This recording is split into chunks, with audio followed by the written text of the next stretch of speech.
So I decided to quit my job as a personal trainer. I was really drained and not physically up to it. So I've just handed in my 2-week notice.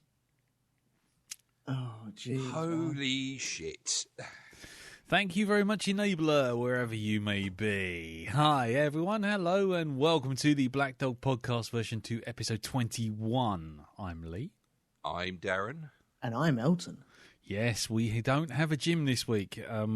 Some might say it's because of the film we're reviewing, but actually the truth of the matter is he's done his back in, so he's off to A&E to get some grade A skag. Yep. I like the way that your default word that you couldn't think of anything was skag. Yeah. Well, you know, I was going to work on Kush or something like that, and I knew I'd get it wrong, so I just figured, you know, 3 pounds of prime Colombian. yeah, some uncut black mule. Anyway, so we do wish him well. He isn't very happy at the moment and probably in a severe amount of pain while we're taking the piss. So we wish the best for Jim there, and he will be back as soon as he's ready. But anyway, so yes, we'll move on. But good luck, Jim. Yes, if he's listening at this point. He's probably off his tits on codeine by now. I was going to say he's on another plane of existence at the moment. If all goes well, he will be, because it sounded pretty bad. Anyway, so this week we will see how everyone's week's been. I can pretty much guess how Jim's is going to be when he comes back. And then we'll move on to this week's film, which is Netflix's comedy Mascots. Yeah. So anyway, this is either going to be a really long one or a really short one. So buckle up, ladies and gentlemen, as it's going to be a bumpy ride, I suspect. Anyway, so before we get to that, let's see how everyone's week's been, and we'll start with you, Elton. And how has it been, sir? It's been very good. Thank you very much. Yeah, go on. Go what? Well, what have you been doing? How's your week been? Great. Okay, cheers. Good night. I was just building up to it.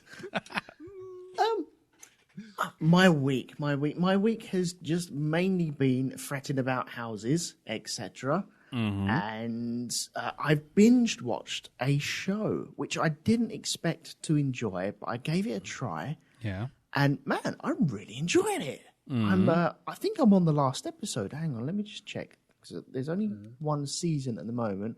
And yes, I'm on the last episode. So, yeah. And what's it called? The Morning Show. The Morning Show. Yes. This is the Apple TV Plus thing. Okay.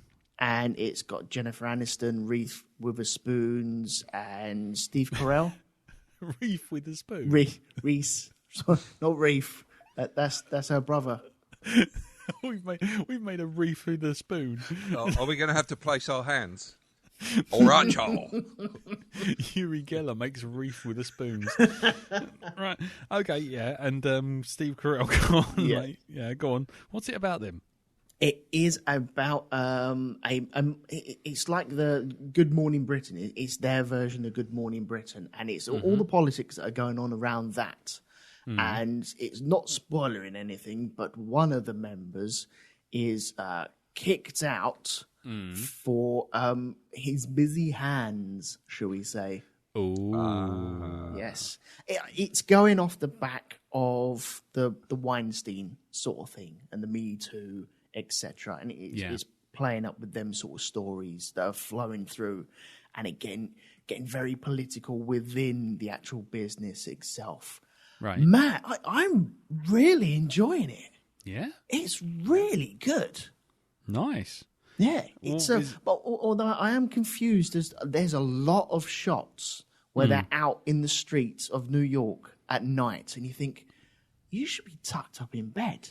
But no, everything that happens either happens on the set or late at night. And you're like, well, when do you guys get to sleep? I don't know. Very strange. So the problem isn't like the writing or anything. It's the realism of early morning TV show presenters. Yeah, not going to bed at 8 Go o'clock to bed. with a cup of Horlicks. I'm guessing that wouldn't have made a very good TV show. They were like, oh yeah, Probably Jennifer not, Aniston sat there reading a book at 8:30 and then closing the book and then waking up at 3:30. Okay, yeah, that's the program, is it? Yes. Having to strain one out at like 2 a.m. because that will make very interesting TV either. Make quite awkward television actually. Strain one out. Are you talking about the if I don't go now, then I know I'm going to need it on the way there? Yeah, exactly. Oh man. Only the other, not a lot of we just the other one. I will say if Why this. am I avoiding the word shit? I don't know. I was going to say on this podcast, I think it's probably the only word you could get away with and keep it child friendly. For what it's worth, though, Elton, back to go back back in my day. But when I used to look after CNN on the early shift, a lot of this may help. A lot of the presenters who were on the early shift would actually be getting up at like 10 o'clock in the evening and having a full day till the end of till the end. They literally go completely nocturnal. So they'd be in the evening and then they'd have all the way through to the morning show and then basically they'd go to bed. Right, I see. That makes sense. But it's, maybe they don't, but a couple of them were certainly party animals. I think it comes with the territory, doesn't it? So so there was a lot of the fact that they would be more awake in the evening. But which turned into the morning. But anyway, it's very good. Yes, it's well worth watching. I've only got it. I don't think I will be paying for Apple TV Plus once my free year elapses. Oh right, how did you get a free year then? Got a new computer a little while right. ago, so they just bung in with you. And I think you had like 90 days to pick it up, and so I picked it up on the 89th day and went, yeah, go on in, I might as well. and I've got it already in my calendar. Cancel that now. So have you managed to see that Tom Hanks one, the submarine one they were pushing? Was that any good? Yes, it is. Yeah. I think I mentioned it a little while ago. It's like the Captain Phillips on hard mode. Yeah, I thought you said that, but it was, but I didn't quite put the two together as you seeing that and then having Apple Plus. See.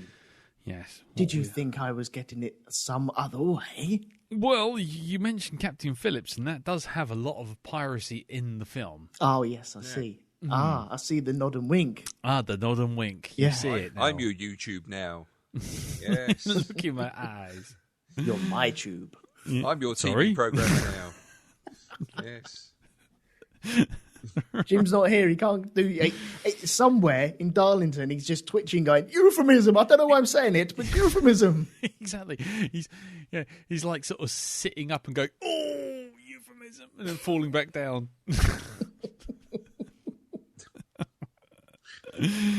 Oh god! But there's nothing else that I've really fancy watching on.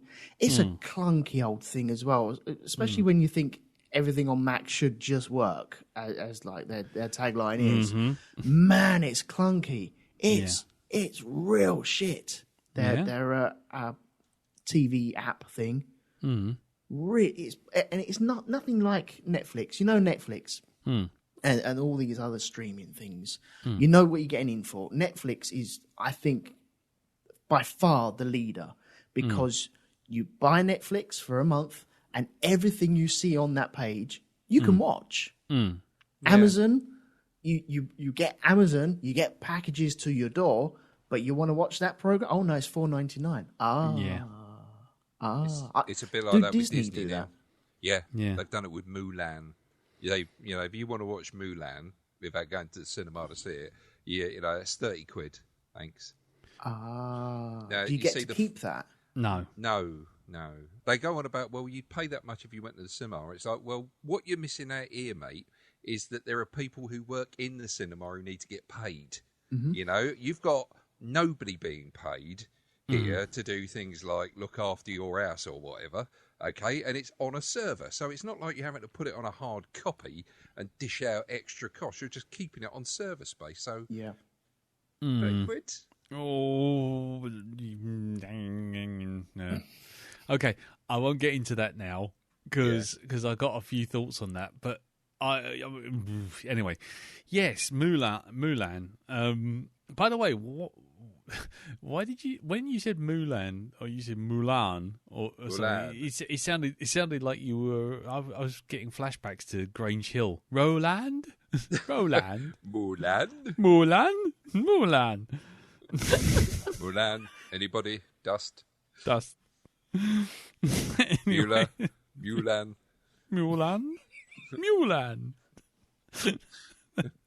Sorry, it was just a really That word has lost all meaning now, hasn't it? It does. If you say it enough, it's just like, what does that mean? It's like if you say bicycle enough, you start thinking like, bicycle? What's that mean anymore? What bicycle? What's that? Bicycle. Bicycle. You said bicycle. You said Bicycle. bicycle. Say bicycle. Bicycle. Bicycle. Bicycle. Bicycle. Bicycle. Bicycle. Bicycle. Bicycle. Bicycle. See, now it doesn't mean anything. It's just a sound that you're making. Exactly. That's all it is. Bicycle. Bicycle. What's a bicycle? Bicycle. Bicycle. Bicycle. Welcome to the Three Old Bastards Go Off Their Nut podcast. Clearly, Jim was the one keeping us all stable on the I even think he keel. was, you know. He's the one with the stabilizers. Yep. Yeah. No, we won't be having any of that silliness here. Yeah. Stop that. It's silly. Anyway, so okay, so you're gonna cancel your Apple subscription. Yeah, but it's just, I don't think it's really worth it. Like I said, with Netflix, you get everything, and Amazon, you don't. I didn't realise, because I've got someone in my house wanting Disney Plus, and I'm like, nope, not going to happen. Nope. Yeah. Well, to be quite honest, if you're gonna, if you can do 30-day trial on Disney Plus, that's what we did. We just jumped in there, sort of. Katie and Lisa just binge watched the fuck out of pretty much everything from the last 20 years of back catalogue. And then when it came down to, well, what have we got left? Mandalorian and some other Star Wars, and it's just like, right, bye. Oh, and National Geographic. It's like, Oh, okay. You can get by without National Geo, can't you? well, it isn't really them doing National. It isn't really National Geographic. It's just it's lots of those kind of documentaries. Right. Except it's got Meghan Markle talking about the elephants and whatnot. Oh, I don't care. I really don't care. Yeah, I surprisingly. care about elephants, Yeah. but not Meghan Markle. No. I'm sure she's really nice, but no, don't care. Well, anyway. No, this is getting far too political. Let's Yes, motivate some yes. Bicycle. Nobody expects the bicycle. Anyway. No, nobody expects a bicycle. No, exactly, bicycle. I had a bicycle once. It tasted of strawberries. No, anyway. Oh, you've reminded me as well. I've been listening to the Hitchikers. Oh, yes. Yes, I listened to Jim and Andy on the Great Derelict talking about Hitchhiker's Guide to the Galaxy. Oh, yeah. And I was sat there going, I'm sure I was meant to be lent something like that when I was at school and nobody got round to it. So I went down to my local library. I got out the vinyl, took it home, recorded it onto C90 cassettes and was listening to it on my Walkman the other day. And Your Walkman? yeah, my Walkman. Would that be on cassette tape by any chance? Tis indeed. Yes. On cassette tape? Well, there you Auto reverse and everything, mega bass. All that lot. Ah, yes, mega bass. Was it an AWA system by any chance? It was. Really? Yes.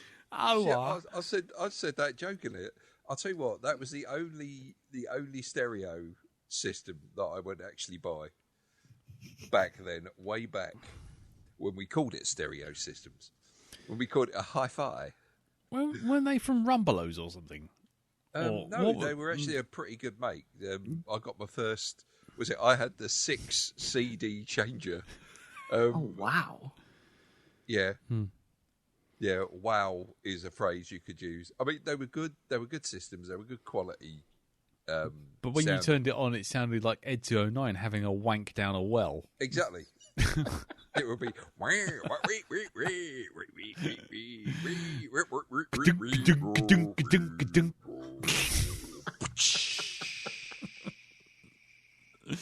And then you'd have to take it to one of the water towers to get it filled up again. And then you know that would be it. You'd stick a couple of logs in the fire at the front. And you know, surely you remember these. Cool, blimey. You know the old log burning music players that we used to have. Yeah. Back in the 80s. Bring down a woolly mammoth. Use the tallow. Use the tallow to stoke the fires. And Darren's buxom wench would draw him a bath in a big metal container, and he'd slowly slide his body into there after a hard day's work. I mean, the AWOL ones came. I mean, you used to have a fireman to do the stoke the stove, but the AWOL ones actually came with one. So you got Bert, your fireman.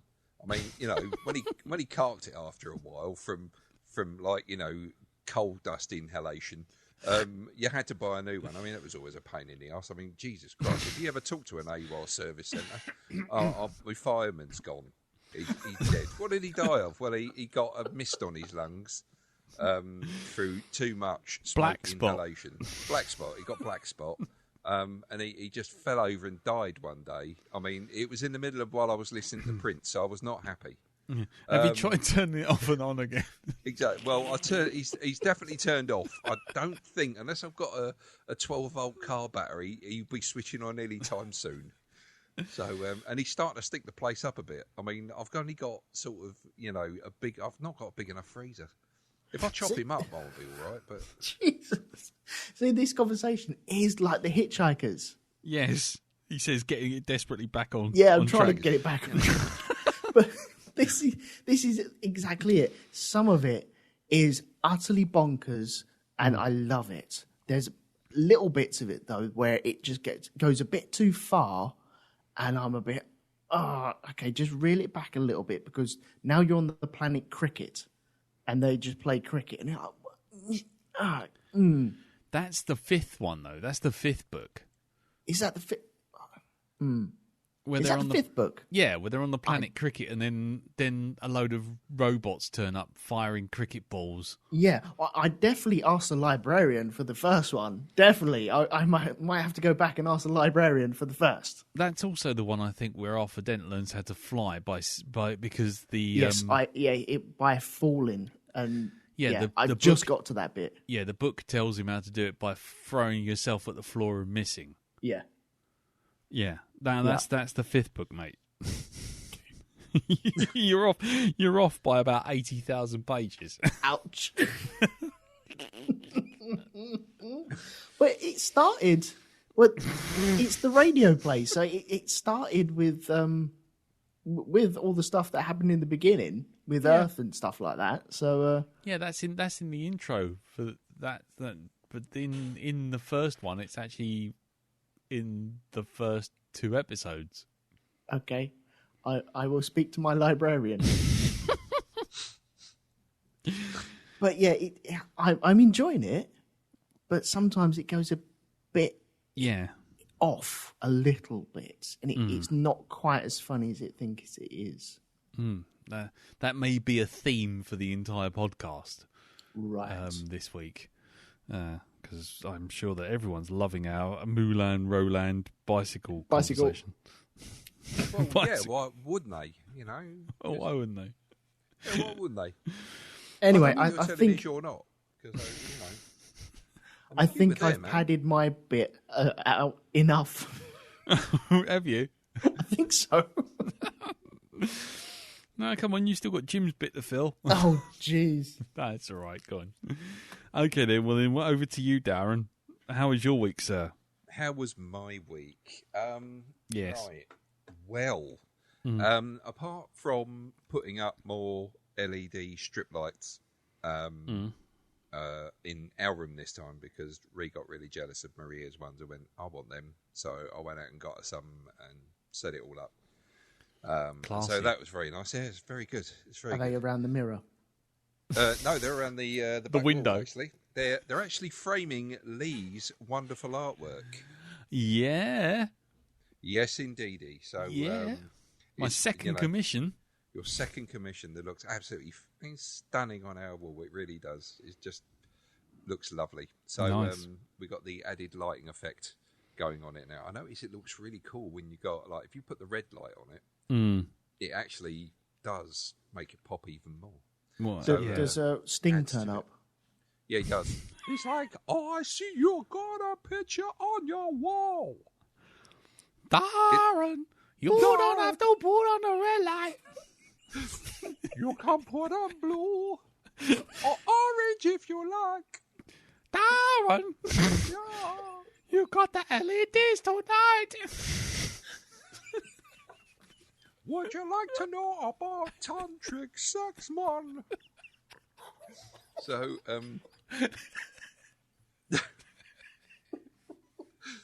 I do the shake and fuck. I put the freshness back. Locks on. So I don't know comedy. I've had one too many, obviously, jammy creams today. Okay. Actually, no, it's the raspberry fries cream that I've been eating. The chocolate bars, they're warm. Yeah, three bags of sugar in there. All right. So anyway, apart from that, Apart from Sting turning up at your house going, and you put LEDs around a mirror, yes. exactly right. Apart from that, it's Stuart Copeland and the other one weren't there. They were off. Apparently, they were also looking for a replacement fireman for their AWAR system. But moving back on the track of things, this week, talking about Disney Plus, we sat and watched a film on there, one of the new ones that came out, called Spies in Disguise, which had stars Tom Holland and Will Smith. I've seen that. Yes, we really enjoyed it. That's a really, really good film. I don't feel ashamed in saying I loved it. So yeah, that was a really enjoyable film. Some very nice animation on that one. It is. It's very cool, actually. Yeah, the soundtrack's not bad either. No. On that, I found. So it's wiki wild. It's wiki wildness. Yeah, I don't think he wrote the theme tune or sang the theme tune. No, did he? No, but he went far off. No, it was almost part of the deal. But yeah, that's unusual. I would have thought it would have been, yeah, ho, ha, ha, say hello to your mum, ha, ha. You know, yeah. Say hello to your auntie. Yeah, ooh. So none of that. So yeah, very good film, very good indeed. And then we come to the gaming front. Okay, so I went back. This is going to go from one extreme to another. Okay, so a little bit late to the party. Yep. Finally got round to playing my copy of Diablo 3. Blimey. Fuck me, it's just like anime. It's just how much of a ridiculous set of powers can you give one character? I'm literally all the powers. I'm literally like a walking Death Star in this thing now. I'm only on like level 15, and I'm just obliterating everything on screen. Yeah. I've not died once at all. Everything just gets fricasseed. Yeah, I've don't got worry. I've got so many power ups on the armor now that even when I get hit, you see the health just replace itself straight away. Don't worry. Get further into it, and they soon find a way of getting you to jump on the store and start buying stuff. Ah, right, okay. Well, this is all false senses. This is all false sense of security, mate. Yes, I know it is. And talking about buying things from a store, I think the game's made by EA. The other game that I got this week, I actually bought one of the latest AAA games. Go on. This week because I got a late birthday present. which was Microsoft vouchers. And so Flight Simulator. I bought Marvel's Avengers. Really? Right. Yes, I did. Okay. And I've got to say, I don't think I've enjoyed I've not gone really far into it, but I'll tell you what, the opening of this game, absolutely brilliant. I love it. It's the writing, the actual, because I don't know if you know it. I won't give away too much of the story, but the whole, from what I'm getting, the majority of the game takes. You're viewing the Avengers through the eyes of a character called Kamala Khan. Now, for anybody who's uninitiated and doesn't know who Kamala Khan is, she's a very popular character in Marvel Comics at the moment. She plays a character called, or she is Miss Marvel. Miss Marvel, yeah. Not to be confused with Captain Marvel. She's a young girl who she gets hit a Tetrium wave, I think they call it, and she basically gains these special powers. She can stretch herself and, uses the stretchability to great effect in combat. And this is their version, Square Enix's version of the Avengers, right? It's their Avengers universe. It's not actually connected really that much with anything in the comics apart from the character names. And the character models look like the stunt doubles have turned up to the film set. Exactly.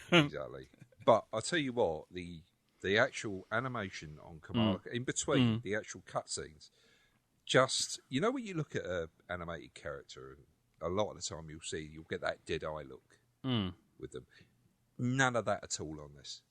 It's really, really well animated, really well drawn, everything. Absolutely brilliant, really put together. Nice. And the opening of the opening of the game is Kamala's about 12 at the beginning of the game, and she's won a competition. Well, she's become one of the runners-up in a competition to write a story about the Avengers, and so she gets to go to the Avengers Experience, which is like it's like Comic-Con for Avengers. And she goes there, and you control her. You actually go through the expo with her. So you take her through it, and you're taking part in all the little simulations they've got around. It's like the first one you come to is like a Black Widow one, where you've got to shoot the guys on screen. Yeah, and it's just the enthusiasm, the way they write her, the scripting of this is just brilliant. Right, it's just a really nice, warm, fuzzy opening to it, because you really get the whole hero worship thing from her point of view. And as she goes around, you do get her interacting with the various Avengers. She meets a few of them as she goes around. My favourite one is Thor. Right? That one got the biggest laugh out of me. Okay. Just because of his attitude, he's like, "Yes, I know I'm brilliant." It's that kind of thing. Yeah. So cool. So yeah, and then something happens in the game, and it jumps to a few years later. It's 5 years after the event. I think every trailer is basically shown, and every run up has shown the event. But yeah. I won't spoil it. At the beginning of the game, you do get to play every single member of the Avengers for like a little part of the mission, so you do get a taster. But then after the big climax of that first part, the first act, then it jumps forward a few years, and you're as Kamala Khan as an older person, and that's where it takes off from there. Cool. And I'm really liking it. I mean, there may be a few technical issues with the game, but it's the character. I mean, I really want to read some of the stuff that she's in there, and there I've actually watched this, because if that's what she's actually like, then cool. I'm sold. I'm a fan. Cool. A word of warning, though, to anybody who's buying it: don't worry about any of the extreme versions or gold versions. Just buy the bog standard version when it comes down in price, right? Because all you get with the later versions is like you'll get like a skateboard and a hat for an extra 25 quid. Okay, I've been in the store, and all it is really is extra costumes and stuff like that. If you go into things like the gold version, just take a look at what you get, and it's just, why am I paying so much money? Because it's EA. That's why. So is it EA? I thought it was Square Enix.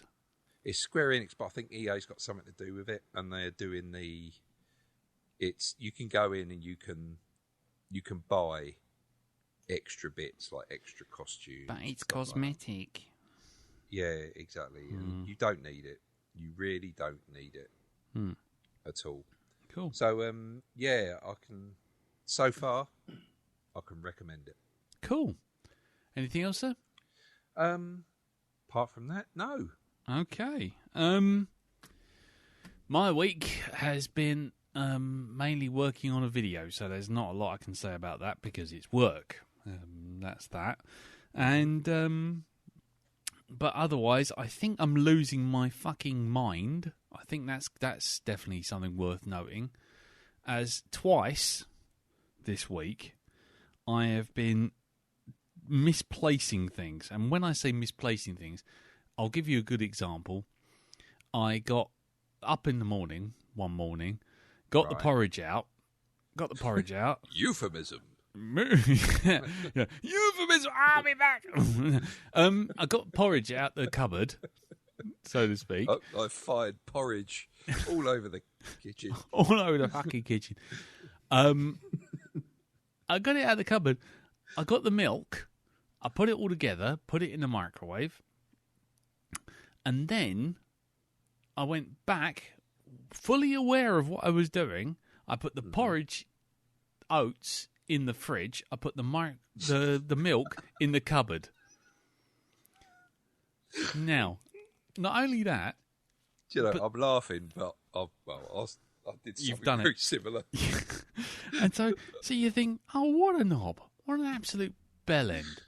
And then I did it like about an hour later. I did it with the tea bags and the milk.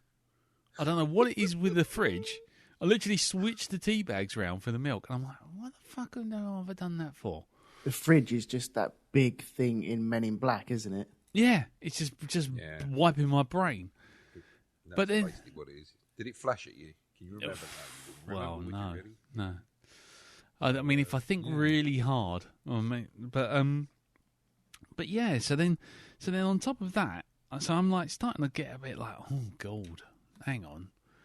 But then on top of that, I get up and I'm doing like some recycling, and I was sort of like, okay, well I'm going to get all these boxes and bits of paper because we put them in a pile at the end of the kitchen table, and then when it's time to go, we're going to throw them in a box outside. So I've got up, I've got all these boxes in my hand. I've gone out into the road, into the drive. As I've done that, I'm looking at next door neighbour, and they've just come out. And as they've come out, I've forgotten to put my fucking belt on my trousers. So as I've bent over to put the boxes in, my fucking trousers are falling down. I'm like an absolute mental guy holding a load of old boxes, standing in the middle of my drive while people are looking at me with my fucking trousers falling down. I think you did that deliberately. No, trust me. That's your new thing. Yeah, that's my new thing. Ta-da! This is me being funny. So, yeah, I completely forgot to do my belt up. So I'm just like, what on earth? I'm losing me fucking nut. I'm off my head. And then I'm just like, okay, right, I'm just going to have to go sort of have a bit of a lie down, I think. But, yeah, so there's that. There's nothing to worry about there, I'm sure. Only a minor embolism. Not at all, no. Nothing. Don't worry. Don't worry. Nah, it's fine. But speaking of forgetting things, I completely forgot that I watched, until about 5 minutes ago, that we watched, the girls wanted to watch the Sherlock Holmes, the Robert Downey Jr. movie. Oh, right, yeah. Yeah, it's boring as fuck. Really is. But, yeah, it was on, and I completely forgotten we'd seen that. I was literally standing there just before we started recording, and I said to Carol, what was the film we watched on Saturday? It's like, she just looked at me, it's like, I can't remember. So, yeah, I will be completely off my nut by the end of the year, I reckon. So We'll yeah. sort a home out for you. Don't worry. If you wouldn't mind, yeah. just sort it out. That'd be great. Yeah, you'll have all the nice creature comforts at the place as well, where you can put your oats in the fridge. In the fridge. I want to put my oats in the fridge. Euphemism. Oh. And the hammer in the toilet as well. Exactly. Other than that, games wise, I finished Titanfall 2. All right. Hey, I tell you what. Oh. No. I tell you what. No, I know you didn't like it, but what I will say is that I was encouraged to play it by our friend Jess, and long and short of it was he said, "Just stick with it, and I'm like, "Oh, but it's so fucking boring. It's just a standard shoot 'em up." So you agree it started off as tedious and boring, yes? Yes, Okay. yes. But then, once you learn how to wall run, and once you learn how to get into your big robot and all that kind of stuff, you start to get into the plot, and basically they introduce this new dynamic, which is, well, I've only seen it in one other game, which was Legend of Zelda. Back in the old SNES days, where you literally can jump between worlds in the middle of a firefight. So you'll be running along, and you're in the modern times, and you're fighting something, and you're like, "Oh shit!" Jump out of this, and you just click a button, and you jump into the past, by about 20 years. I've got it. This one I've done. I know what you mean. And so you jump backwards, and then if you kill someone or destroy something in the past, and then jump back forward into the future again, all the sets change based on what you've done. And Yeah, that's right. Sorry? I remember now, yeah. Yeah, in a first-person shooter, that's quite unique, to be honest. So, yeah, I've been playing that. I had good fun with that, but I've also regained my love for Plants vs. Zombies on the iPad. So there. Oh, wow. Yeah. 2011 knocks then, did it? Oh, you can fucking talk, Mr. Walkman. Jesus Christ. Yeah, you're going to sit there and spool your fucking C90 back with a pencil. It saves batteries. Don't knock it. sitting there like it's one of those, was it the old clackers that you used to have at the football matches, you know? Yeah. Yep. Just spinning it around your pencil like you're trying to look cool. Hey, ladies. And then it always gets stuck or rolls down the pencil a bit too far. So, yeah. So I did that. Other than that, I really ain't done a lot. I've been doing some drawing. I tell you what, social media confuses me with that sort of thing. Because I've done, I might have mentioned it last week, but I've done loads of pictures recently and put them on the Instagram.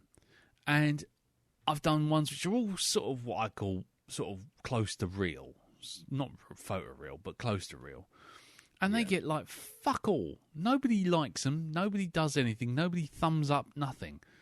I do some scrappy picture of fucking Hagar the Horrible that took me literally about 15 minutes.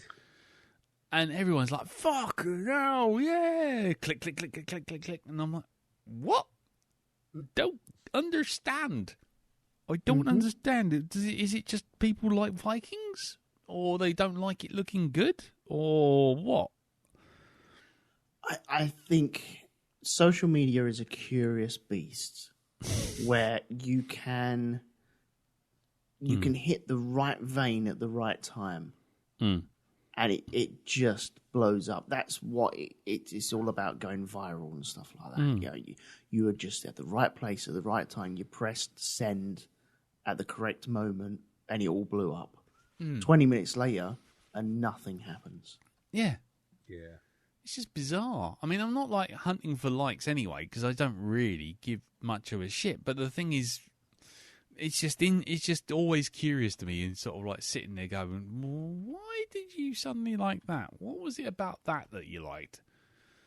I just don't get it sometimes. Just don't get it.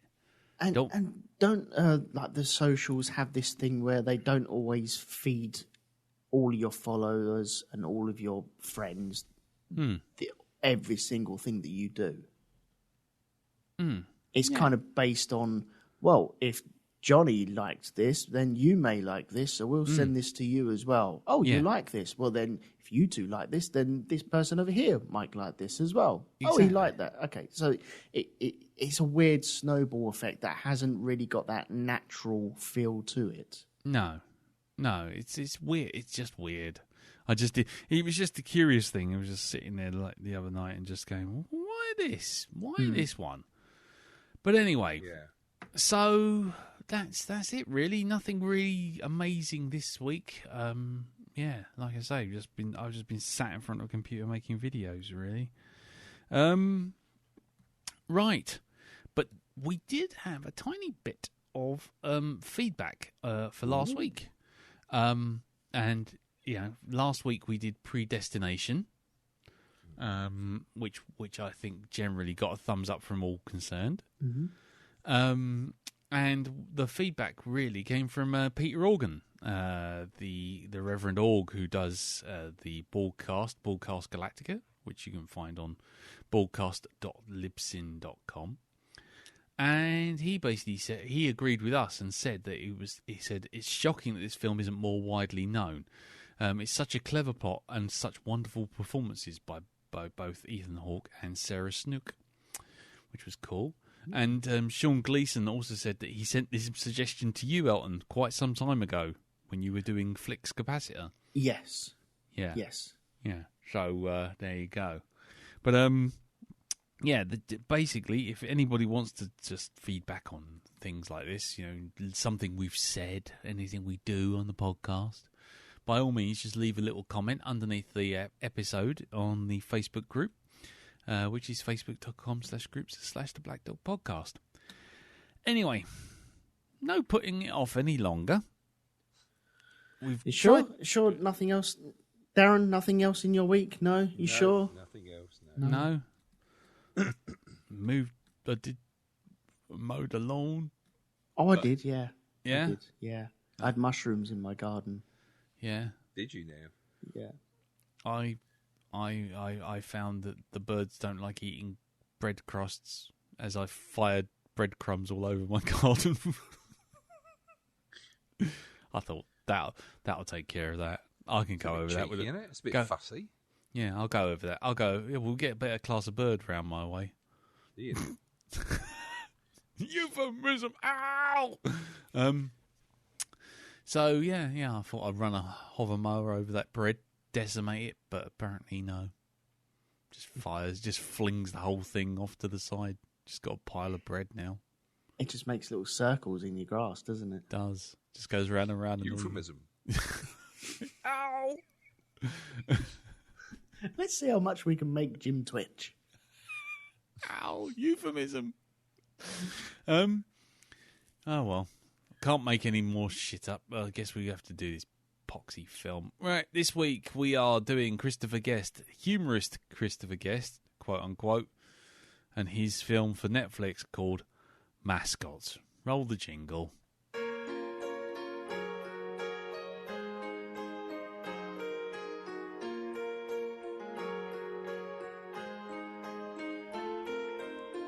I see it's nearly 5 o'clock. I'm here at home, my work's all done. No question where I'll be tonight, a place of cinematic fun. It's the lockdown, but I will not pout. Oh, my friends, I won't be seeing this out alone.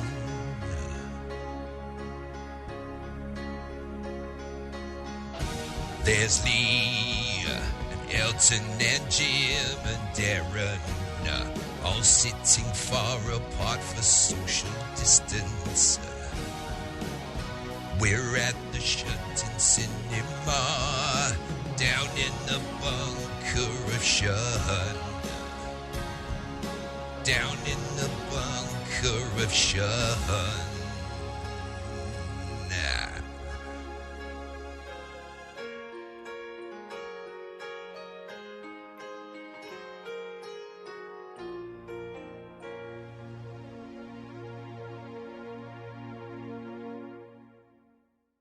Hey, fellas, it's been nearly 5 years. You gonna let me out now or what? Right. Mascots. A 2016 mockumentary from Christopher Guest, those of you who know such things may know him from such things as Spinal Tap, Waiting for Guffman, Best in Show, Mighty Wind, these kind of mockumentary comedies. But Christopher Guest obviously was best known for Spinal Tap. He also had a cameo role in Little Shop of Horrors. There you go. The film premiered on Netflix October 13th, 2016, and featured other improv comedians such as Jane Lynch, Parker Posey, Fred Willard, Ed Begley Jr., Chris Moynihan, Don Lake, Zach Woods, Chris O'Dowd, Bob Balaban, and Jennifer Coolidge. Guest himself has a small role as Corky St. Clair, a role he's first played in Waiting for Guffman. And that's the end of the entire wiki. That's it. Done. Wow. So that might tell you where we are with how long this discussion might go on for. There is no budget. There's no how much it made. There's no viewing figures. How much do we reckon they spent on it? Well, it's just the hiring of a hall and one camera and the costumes. I reckon the whole thing came in for about £8.50. What about you, Dal? I'll tell you about that. Or Yeah? you've got craft services, so it bumps out another couple of hundred. Oh yeah, I suppose you got to get pizzas in. What about you, Elton? Well, I think you're looking at the hall. It is quite a big hall, quite a fancy hall, But and then it has seats in there as well. So I reckon it's more than £8.50. I'm afraid. But then you say that, but you see the thing is, if you hire a hall and you go for the drinks limit, Yeah. you see you get around the higher fee. I see. Yes. And if you're having a disco, right, what you can do is you can save even further money by getting yourself an AWA sound system. Exactly. Because it comes with its own fireman. No, if you do the fireman job yourself, then you save.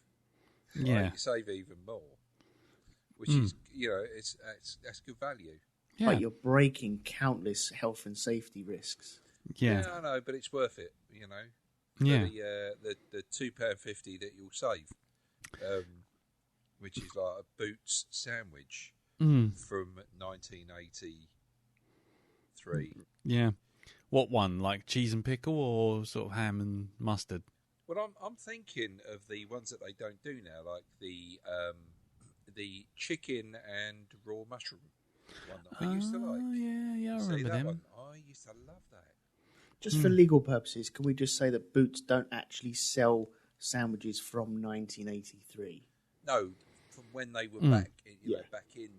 Yeah. Just in case. It just is covering bases, mate. It is worth mentioning that, Elton, because a number of people do get into trouble legally on podcasts, by saying things that can be taken out of context, that sort of thing. So, I mean, how do people feel about copyright law in podcasts at the moment? Well, it can be a stumbling block for some people, I think. Yeah, music especially. Yes. Music Bit rights. of a bone of contention. Yeah. I'm only playing 10 seconds of this song. Am I allowed to do that? No. Who knows? You're not. Well, does it bring, have you paid the fees? Have you gone to the PRS and sort of licensed it out? Because you can do that. I found how much PRS will license stuff out for. It's quite reasonable, really. Oh, is it? Mm. Oh, could you email that over to me later? I could do it now if you like. Oh, okay, that'd be great. How long do you reckon we can keep this shit up for? I don't know. Do we actually have to talk about this film? Well, I guess it's on the fucking title. I guess. Darren, What? I'm not cross with you. Very disappointed. I mean, I love you. I can be even more disappointing. I've never seen this film before. I've never seen it before. This is now becoming a bit of a pattern for me with picking these films. It's like, well, what do I? It's almost as if you went, oh, I don't know, let's go with this one. Yeah. It's not that we're blaming you for our loss of 90 minutes, but I am telling you that I am clearly becoming senile and I am old. Right. So you have, you owe me, man. Okay, let's follow the fucking routine, format and everything. So go on in. A one-line review before we get into the discussion about it. Yeah. What did you think of it, Darren? I actually didn't mind it. Yeah? Yeah. I haven't seen that many Christopher Guest films, so maybe that's a factor, but I saw your review of it on the message window, and I sat there waiting to be bored by it, and I wasn't. In fact, me and Ree both sat there. We were like, well, this is... All right, it's not the funniest comedy we've seen, but it's not boring us to tears watching it or anything like that. Really? Okay. Yeah. Well, fair enough. So, all right. Well, we'll get into that in a minute. So, Elton, what about you, sir? What did I think of it? There are so many words in which I could apply to this film, and yet none are coming to me at the moment. I really struggled with this because I don't mind a mockumentary. I like the style of it. I'm a massive fan of The Office, and I know that Zach guy is in The Office as well for a couple of seasons. Yeah. And I was sat there the whole way through, instead of thinking about characters or anything like that or what was going on. I was just so disappointed because it had so much potential. You could have a great film about the politics of Mascots and the ins and outs and the skullduggery that could go along with it. And there could be some fabulous shots as well. I think there's a shot of a donut playing cards. I thought, look, that was one little snippet. That was like 2 seconds. That was probably the funniest bit in it. I was like, yes, thank you. There was also a bit where they were coming in and out of the toilets. And I think, I want more of that. Just bizarre things. But it just didn't fulfill the mockumentary style. It just didn't work. Okay. For me, I've had funnier dental work. I think that's probably about the best of it. I've tried. I had to watch this film 3 times in the end. The first time, I just was bored off my arse and stopped, thinking I've got other things I'd much rather be doing. The second time, I was going to watch it in bed, and I got about halfway through, and I was just like, no. And then the third time, the only way I could watch it the third time, which was yesterday, of time of recording, was to literally have it up as a window on my computer screen while I was waiting for things to render. I was literally that bored. It was like, okay, I'm hitting render now. Okay, I'll just hit play on now. It was not just, it was tedium. It was genuine tedium. I think you're right. It did feel tedious. I mean, okay. I mean, Dow, you liked it, okay? So I'm not gonna go all aggressive and go, you tell us why. But what was it that you liked about it? What was the bit that you liked? Let's go into that. What was the bit that I liked? Yeah, go for it. I think in general, that was it. I just didn't. I just wasn't bored by it. I wasn't laughing all the way through it. Neither of us were, And like I say, we were waiting to be bored, But we actually got on with it, and we actually just followed the story, and actually quite liked it. It wasn't. That was it. So what characters did you like? Was there a particular one that you were sort of following through and thinking, oh yeah, I'm liking this? Well, it's the. Well, that's the thing. Parker Posey, right? It was her friend. Every time she was on screen talking to someone, I'm like, they're going to end up in bed, aren't they? And something invariably happens between that person that she's talking to. So it was like a little bit of a game after a while. But apart from that, there weren't any real standout characters. I mean, I did like the fact that the guy from Croydon won the competition. That I was, as far as I'm concerned, that was like, yeah, that's great, fine, that finished the way I was hoping it was going to finish. So yeah, like I said, there weren't any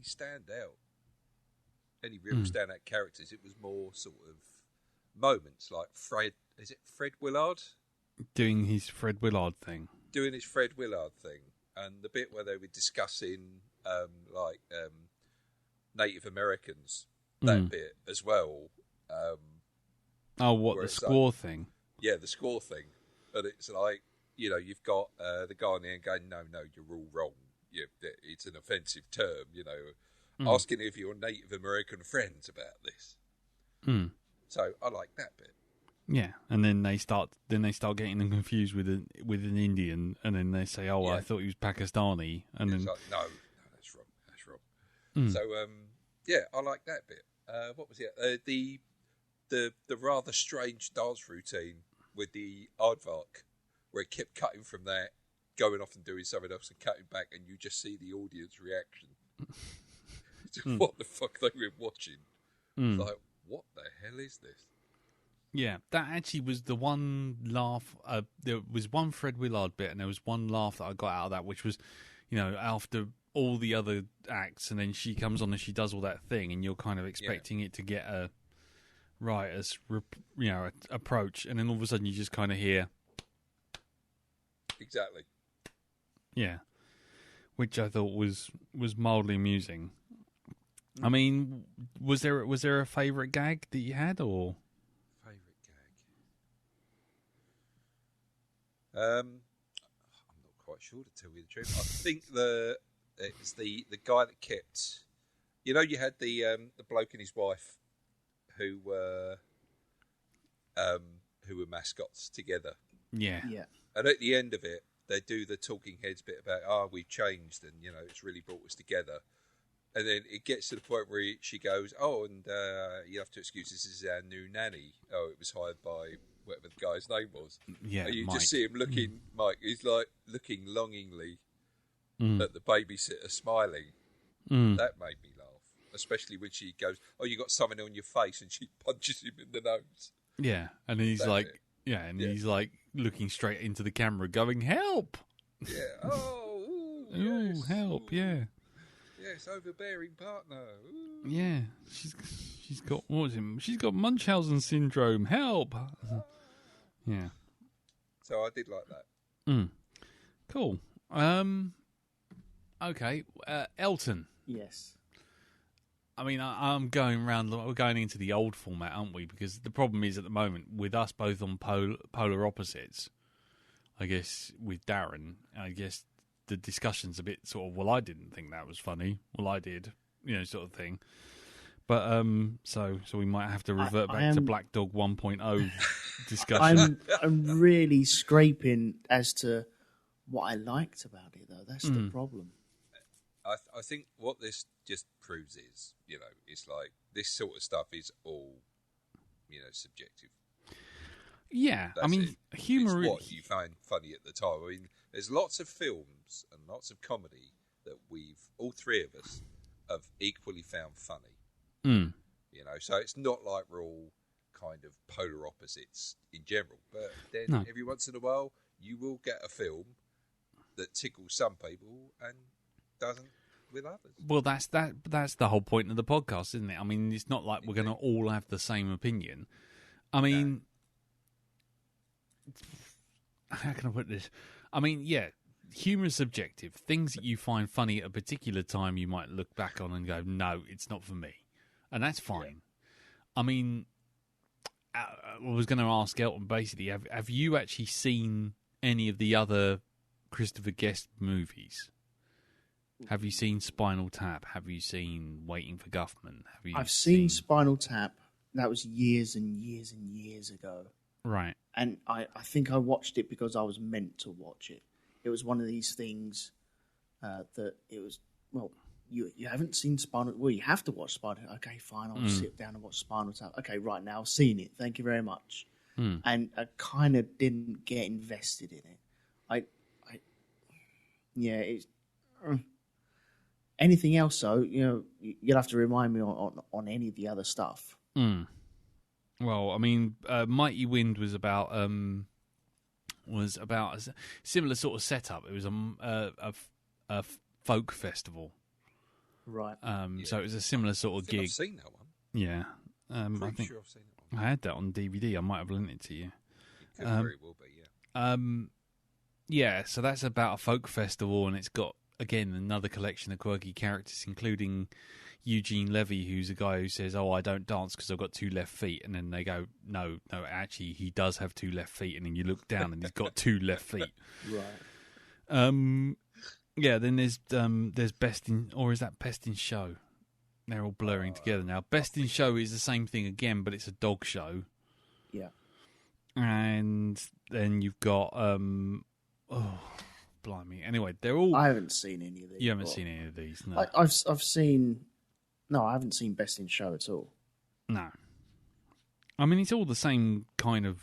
It's the same kind of format, essentially. Yeah. So I think the mockumentary, when it's done well, it can be hilarious. And even when it doesn't work, you know that there's going to be a good bit coming up later on. When I sat down 1 or 2 years ago and watched all of The American Office, and to some extent the Office, the original one as well. Okay, you'd sit there and you see all these jokes flying over your head going, yeah, that's not making me laugh. That's not catching me. That's not getting me. But then all of a sudden you'll be hit by something. You'll be like, I've disagreed with all these other jokes, and now I don't want to laugh at this one because that makes me look like I'm losing, but I'm still laughing at this. So, okay, you're slowly winning me round, and it does kind of work. But this... I so wanted this to work. This would be such a great idea of just having rivals within this. It's so... Okay, you wouldn't expect there to be rivalry between this. You'd think it will be one big circus going around different cities and performing, etc. Or even in the competition once a year, turning up and, oh, yeah, okay, right, yeah, well, we've got a bit of rivalry with that person, we've got a bit of rivalry with that person, but in the end, we're all here putting on a show, and it's all working out for everyone else. But there was moments in it where I know what they're trying to do, and there was a bit where one of the dudes sat down and he had the little guy trying to get the biscuits or get something from the higher shelf, and it was all the jokes about being small, etc. And we all know these jokes. We've all heard these things before. And I'm sure sometimes we've been on one side of the fence and sometimes we've been on the other side of the fence and laughed and sniggered and gone, oh, no, I shouldn't be doing that, and etc., etc., etc. But this was taking the piss out of the old guy saying these jokes. But it was rubbing it into the ground too much. Okay, we know we're supposed to be laughing at his stupidity, but now you're pushing it too far. You're saying these jokes too many times. Once would have worked and we would have made him look like a fool. But now you're taking the piss out of us because you're going, look, he's stupid. Let's just remind you that he's stupid again and he's still stupid. It's like, no, you don't have to do that. It's too much.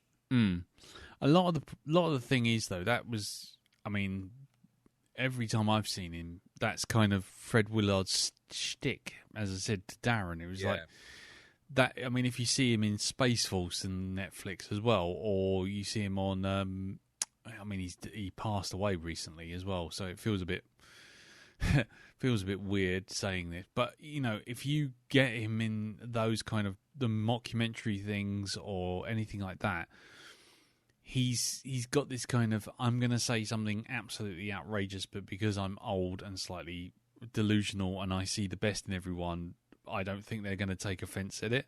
Right. You know, that sort of old, you know, like sort of like when you sort of get the sort of gag of a sort of vaguely racist dad who's out of his depth because the world's moved on kind of thing. Mm-hmm. Mm. So saying, oh, you know, can I say short person? Can I say little person? You know, I'll give you a joke. You know, have you got any money because I'm a little short? You know, he thinks there's nothing funny about it. Oh, he thinks it's being funny and generally okay about it, but he's not. And everyone else around him's kind of going, oh God. Yeah. But yeah. Half of the mockumentary stuff is it does make you feel awkward, and I don't think there was any points where I felt awkward at all. You're supposed to. It's that awkward comedy, isn't it? It's all that feeling. Oh, he shouldn't have said that.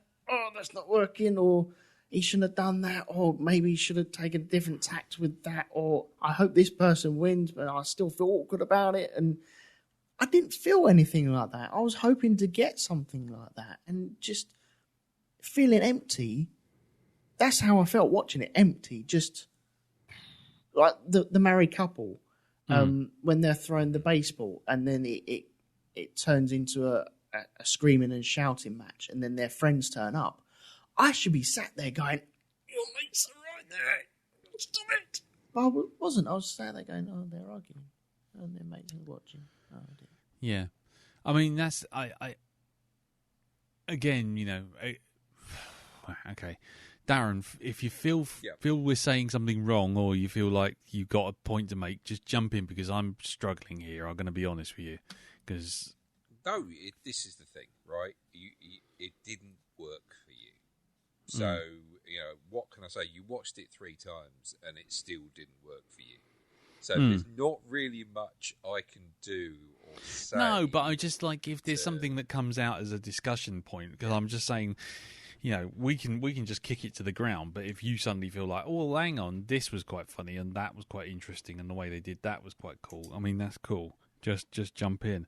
But what I was going to say was, I think one of the I mean, for me, looking at other documentaries and mockumentaries, because that's obviously your touchstone. One of the things that all the ones that are good do rather well is they really lean into the actual format, which is that the camera's kind of slightly 1 second behind the footage, behind the action.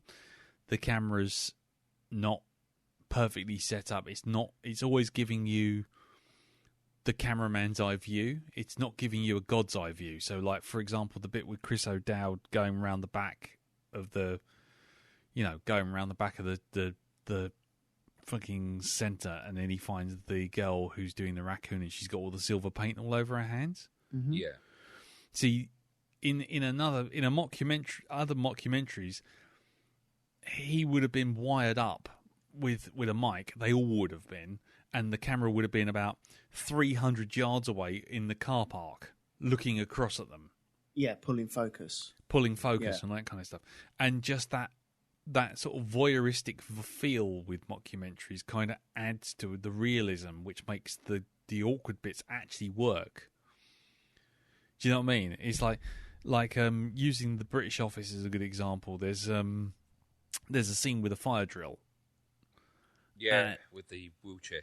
With a girl with a wheelchair, that's right. Yeah. And the documentary crew is filming everyone trying to get out and get down the stairs, and then the Ricky Gervais character and a couple of others are trying to get the lady in the wheelchair down the stairs. And when they think that the camera's not looking, because you keep seeing them looking up the stairs at the camera, and when they think the camera's not looking, they leave her on the stairwell. Mm. And the gag comes from the fact that you can see that they know the cameraman's there. Yeah. And then you cut back to the cameraman staring at the lady on the stairs, and she's just kind of twiddling her thumbs, looking embarrassed, not wanting to meet the eye of the cameraman. Yeah. So you know what I mean. So the camera becomes a part of the gag, and a lot of this didn't feel like that was the case. It felt like it suddenly went from documentary to God's eye view, and you know, and it suddenly became a film again. And so a lot of the gags, which were kind of like improv throwaways, like with the whole thing with the giving away the prizes. You know, and she's like, I wrote a book, I did this, I did that. You know, that should have been whispered under her breath. Mm-hmm. But the camera was like up in their faces, front and center, filming it like a sort of TV show. Yeah. And it's stuff like that kind of whittled away at what humour there was. Okay, well, I've got a question, right? Go on. Now, Christopher Guest is well known, of course, for the... I mean, it's literally the only thing he does, right? It's this kind of film, from what I know. Do you think maybe that he has reached a point now where, you know, this is a signal to say, maybe you should go on to other things and maybe make a not mockumentary? I don't know. Well, I think he's actually, according to this, he's a member of the House of Lords. Is he? Yeah. Well, I suppose he did play Sir Dave Hubbins in Spinal Tap, so, you know, he's a Lord of the Realm. There you go. He's a member of the House of Lords. Apparently. Is that not just... That's got to be false, no. Surely. Guest has become the fifth Baron Hayden Guest of the Great Salling in the county of Essex, when his father died in 1996. And so the House of Lords Act has given him, you know, basically hereditary peerage. Holy shit. There you go. There you go. Yeah, thanks, Wikipedia. That was more interesting than the wiki that you had for the film. Yeah, I mean, maybe he has sort of beaten the horse to death, but I think the thing is that mockumentaries that have spawned from things like Spinal Tap, which, let's be honest, is kind of the big one. Yeah. They've taken the format and run with it. You know, things like In the Thick of It, which I think is just genius, absolute genius. And even when it doesn't go into God's eye view, it keeps you invested enough that you don't care. When you say God's eye view, do you mean like normal TV? Yeah, view? yeah. Okay. It basically, if you're a camera crew doing a documentary and someone goes for a piss, you don't follow them in there, do you? No. But in a God's eye view film, you would get the camera would be in the stall with the person having a piss because they're doing something that's plot required. Do you know what I mean? So, not plop required, plot required. So, you know, say it was like whereas, you know, let's say they go into the stalls to do some drugs. In a mockumentary format, they'd be outside the stall or looking at them going into the toilet. Outside the stall, and they'd hear all the sniffing. Yeah, or they'd be outside the toilet completely and see them come out wiping their nose. Mm-hmm. Whereas God's eye view, your camera is in the stall watching them knocking the drugs back. Yeah. So that's the thing. And the problem is that this film did a lot of that. It did a lot of that breaking of the format and that sort of thing. So... Well, there was certain scenes... One that really stands out to me as well, which I just didn't see where it came from, or maybe I missed something, I don't know. But there's a bit where Zach Woods goes into the lift with, I forget who it was. The sister. Let's just call her the sister, because I can't remember her name either. And she's like, oh, do you want to chew my chewing gum? And then all of a sudden they're kissing.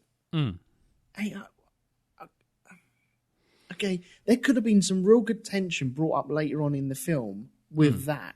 I thought that was setting something up. It didn't go anywhere. No. That didn't go anywhere. No. And once again, as you say, in a mockumentary, they would have been caught as the elevator doors opened at the ground floor. Yeah. Or not seen at all. You'd see them a couple of hours later, all ruffled and bothered or something like that. Yeah. I just don't... There was a bit I'm with still Chris confused O'Dowd with that was like that. Because he after the bit in the bar when he talks to the kid about, or the guy with the ladder, the next day you see he's got like his skin is all broken on the bridge of his nose, like he's been in a fight. Yeah. So we didn't see it. I'm just wondering if that was a really quite a bad cut of the film, because that's quite a continuity error. I noticed that actually, and I was kind of like, what happened there then? Did I miss something? Yeah. I mean, I don't know. I mean, the problem is with mockumentaries as well, especially these ones, is it felt to me like this kind of covers the problem in general, is that they're all improv actors, all of them, and when they're good, they're very good, right? Yeah. Zach Wood, for example, in Avenue 5 is superb as that kind of nihilistic camp, the camp host who's looking after the people on board the ship, but he's just waiting for them all to die and he's going to laugh all the way. And yeah, he's in Space Force as well. He is the same sort of, and he was arsehole. Exactly, and he was also in the In the Thick of It movie, which was In the Loop.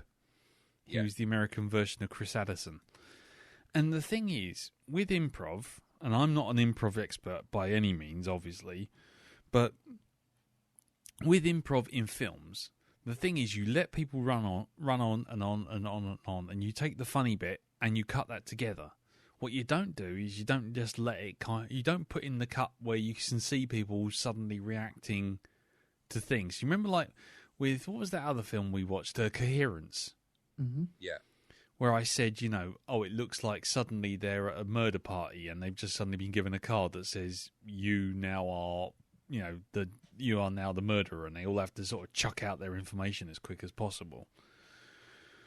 In this, it was a very similar sort of thing. You'd have a character sitting beside another character talking to camera, and then all of a sudden one of them will just come up with something, and you'd see literally the horror on the other one's face as they try to kind of mumble through it as if they're like, yeah, that's right, he did have a donkey cock on his costume, Yeah. And it's like, that was probably the first and only take. And then you think, well, if there was like another 20 goes at that, instead of and improving and riffing on it and just letting it roll, and then just cutting out the bits that were cutting to the bits that were funny, sorry. Yeah. You might have had a different sort of situation. But the problem was, I felt all the way through it that they all got cards that just said, this is what you have to do, roll it, and then they just rolled the camera, and whatever the first thing that happened just happened, and then they just went, right, okay, brilliant. The humour's going to come from the costumes, and that was it. Because, once you saw the costumes, you sort of like, oh, that's quite funny, in a kind of sort of smile kind of way. The furry thing made me laugh. Yeah, the rabbit going around grooming everyone. Yeah. And the bit, but the thing was, the bit that was clearly scripted was the bit with the sponsor and the manager kind of going, did he yiff or did he yuff? Yeah. And all that sort of thing. And you're like, this is so sharp and so on point and so much trying to get a point across that's either scripted or that was like the best take. And they just bounce backwards and forwards, and the camera's like bouncing backwards and forwards between them. And you're like, yeah, okay, so that was actually a scene that was supposed to happen, to explain the jokes that go. But the talking head stuff was just excruciating. The fucking channel guy with his lady friend who's helping him out. Yeah. See, with talking head stuff, you can get so much story out of that. That normally fills out that's your plot drops, isn't it? Yeah, that's your exposition. Yeah, Right, and that gives you absolutely everything that you need to know for the next couple of scenes that you're going to be seeing. It works so well sometimes, and I think you're right. Sometimes with the cutting as well. Sometimes with a mockumentary, you'll have, instead of close up on the person talking, you'll have a close up on the person reacting to that in an awkward fashion, looking at you, and looking down the camera at you. There was hardly any of that, and that is some of the best bits of the reaction of, this is awkward. And that's where you get your awkwardness from it as well. Yeah. Like I said earlier on. Because you're empathizing with the person on the camera. Uh-huh. You're putting yourself in that position. And that was part of the problem. There was no empathy. There was no characters there to go, oh yeah, I see that. I feel that. I've been there. You know. I don't know. Like I say, it maybe it's just not my humour, but it did feel like the basics of it came down to, we'll get some improv guys, we'll throw some cards at them, and we'll stick them in funny costumes because that's funny. And is it lazy though? I wouldn't say that, because, you know, I mean, in one way you could probably argue it was, you know, because it relies on the actors to pull it out of the bag, but I guess the whole thing's still got to be structured in a way that the director and the editor and everyone else is going to know a general shape of the narrative. You've got to know where that's going. So in some ways, it's actually more complicated because you're literally trying to get the story out of a bunch of people just randomly waffling and hoping that something that they say, which is funny, ties up with something that you want to show, for example. Yeah. And so I can imagine it may seem lazy, but I suspect it might actually be more complicated than just having a scripted story. Yeah, I suppose if you have the script, you have all your guidelines, you have your Bible that goes in there with it as well. Yeah. Yeah. Where it's improv, it is that, isn't it? It's improvisation on the fly. So Exactly. But like I say, improv can either work really well or it can do what it did here, which is basically fall flat. But the problem is anything like this, any documentary needs you to empathize and engage with the characters, even if it's just hatred or just, you know, dislike, or if you find they're funny or the situation they're in is funny, you know. But I found myself going, okay, they've dropped that plot point right there. So, like, for example, with the sushi, it was like, are you sure we're going to go out and have sushi? You know how you don't like that sometimes. It's very risky. Cut to 5 seconds later, she's got her head down the toilet. It's like, it didn't just get signposted. It literally had someone with a foghorn going, this is a plot point.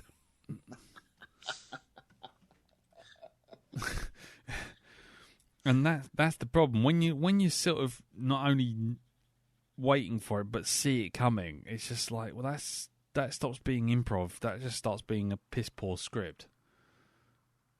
And like I say, I like to think I will watch most comedies and give them a benefit of the doubt, but this just literally did nothing for me. Like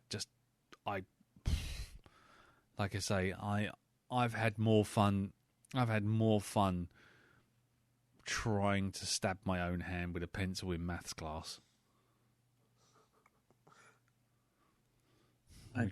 So just step gloss straight over that one. what was everyone's favourite mascot then? Because my one is the worm, just because of its gormless face. I thought that was beautiful. When it stood there on the podium getting its prize, Yeah. and it just stood there, weird round mouth and big boggly eyes on top of his head.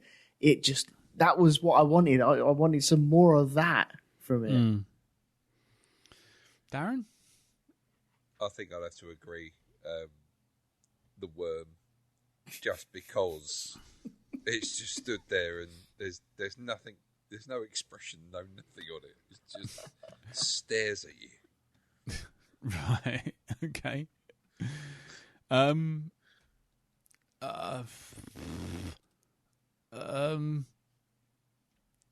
don't know. Tinky Winky? I ain't got a fucking clue, honestly. I mean, the worm with the rabbi was amusing for about 10 seconds, so I guess that probably counts.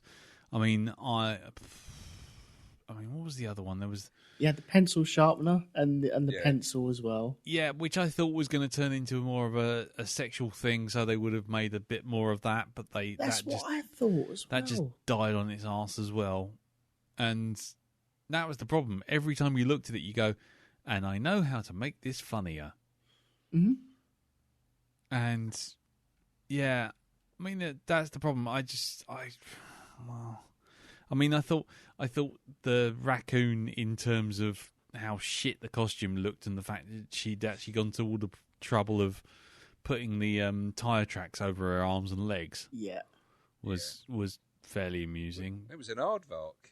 That's what it was supposed to be. Yeah. But I guess that makes it funnier, I guess. I genuinely don't give a shit. I could not care less if I tried. I will go with the worm because I'm looking at a picture of it now and it does look utterly gormless. Yeah. So yeah, that'll do. That'll do. Yeah, I'll say the worm.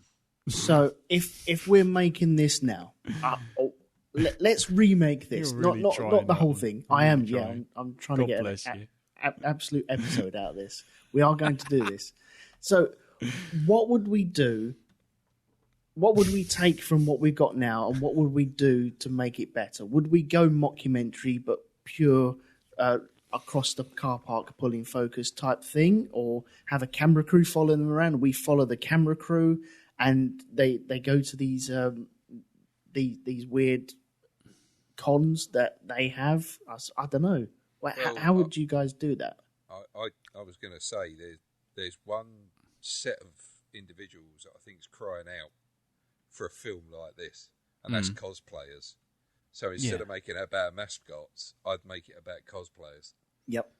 I'd change that aspect of it because as being sort of like connected to that world, I think there is an awful lot of comedy you could get out of that. Yeah. More so even than this. The only problem with that is it starts becoming because that's the one thing this film does try and do. I'll give it that, which is it tries to keep impassive. It's not judging anyone. I think, if I was making a documentary and it was about cosplayers, I think it would be quite judgmental, and I don't think that's the way to go. But you're absolutely. I wouldn't make it judgmental. I would there's an awful lot of aspects. Yeah, but concerning cosplay. Yes. Yeah.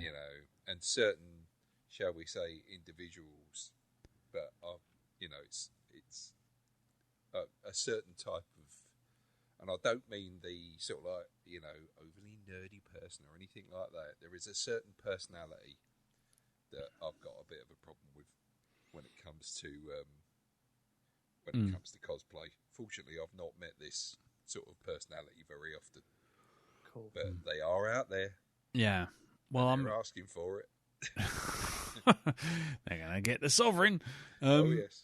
Well, as in terms of fixing it, the film, what I would probably do first off is give it a bit more context. I mean, and what I mean by that is we get this whole thing about this is a big event, everyone's invested in it. And so immediately you're already suggesting that these people have met before. Mm-hmm.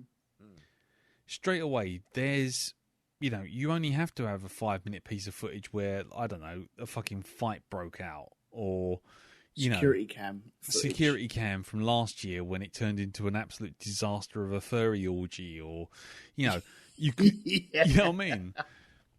Where, with Chris O'Dowd, for example, when he turned up, he turned up as the Fist and, was high on poppers or something and just basically he was going around in a rabbit costume grooming people. Isn't there a suggestion that Parker Posey's character and the husband from the husband and wife team, Yeah. that was the person that she caught him having an affair with? Yeah. Isn't that? Yeah. So there That's is right. at least that aspect. There is something there. Well, exactly. But that's what I'm saying. A lot of these characters just sort of float in their own little circles. And if they were all rivals and that sort of thing, and they kind of tried to do that with the Jane Leaves character and the Ed Begley Jr. character, sort of the two of them are old hand mascots who have got a beef with each other because one's more important than the other. Yeah. But if you did that and you start putting a strata of, costume players, this one, he goes to big football games, and or this one here, he's kind of like, oh God, all he does is open shops. Mm-hmm. Do you know what I mean?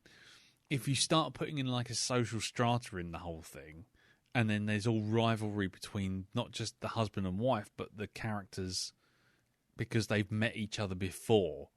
Or they've had their jobs before as well. They've had their jobs before, exactly. Yeah. And they've all been to this event before and they've all lost for whatever reason. Which is where I thought they were going when they initially introduced the Parker Posey character, when she said, oh, I got an honourable mention. And you sort of think, oh, right, okay, so she's coming back, she's going to sort of try and win and all this sort of thing. And the problem is, if you're going to try and if I was going to try and fix it, that would be the core of it. That make these characters more interlinked. Give them rivalries. Yeah. And tie it back to the event's history, because, like I say, there was a gag that the manager said, which was, oh, I'm sure we can get, tickets have been selling like hotcakes. I'm sure we can get almost all of this auditorium filled. There'll be literally 100 people here.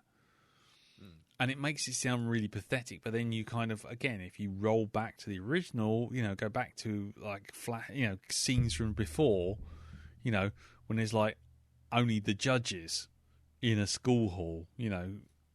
and there's all these people, do you know what I mean? Make them, if you do the Spinal Tap thing and give them massive egos and give them a lack of awareness of, how ridiculous they are. Yeah.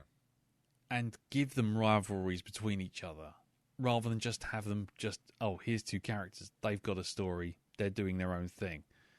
It's just like, if you don't care about that story and you don't care and those people don't react with anyone else, then immediately you're like, okay, so every time you appear and I don't like you, I don't really care. I can skip forward 10 minutes, can I? Yeah, yeah.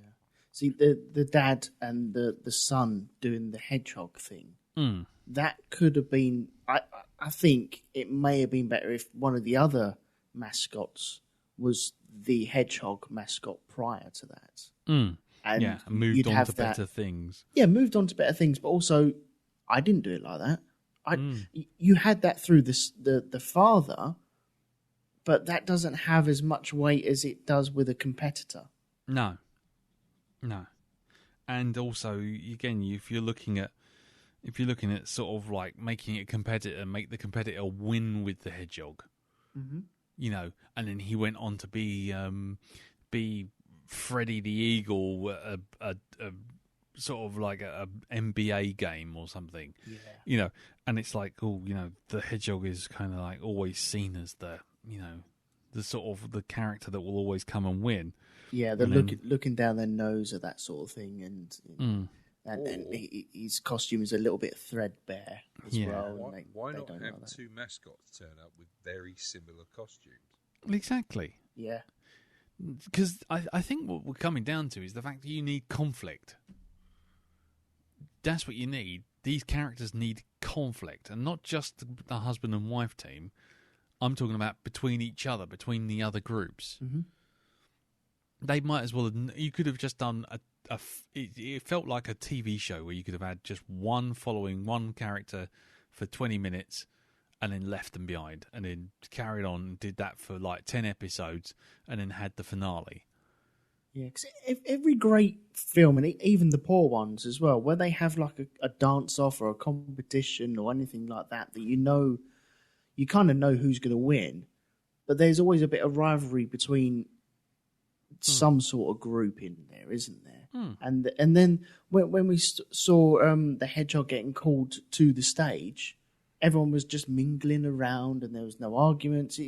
There was no tension or anything like that. It was just, they're all backstage, waiting to go on. Yeah.